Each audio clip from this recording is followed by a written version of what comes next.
we're here to mobilize for what we're going to do in workplaces next Tuesday on the anniversary of George Floyd's racist murder by the police in America on the 25th of May, 2020. And I think we're also here to mobilize. It's 1 year since George Floyd was murdered.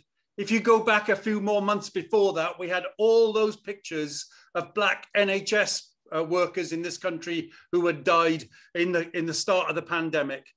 And we're celebrating, commemorating them as well, and saying there has to be struggle against racism in our society.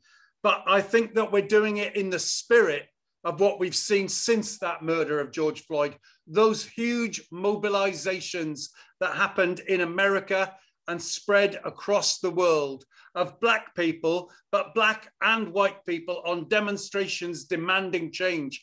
The people in Bristol who, whatever you think about it, that mass mobilization, which ended up tearing down the statue of a slave owner, people on the streets saying they're not putting up with racism anymore, huge mobilizations. About the mobilization in Glasgow last week against those deportations, and as well as those huge mobilizations on the streets, we want mobilizations in the workplace. So what can you get your workmates to do next Tuesday around this anniversary?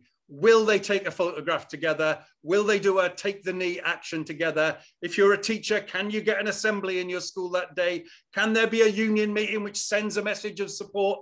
But we want something in the workplace, as many workplaces as possible, so that we're taking anti-racism back to its roots, back to its trades union roots, Black and white together, fighting the boss, fighting against racism, fighting for justice for all of us.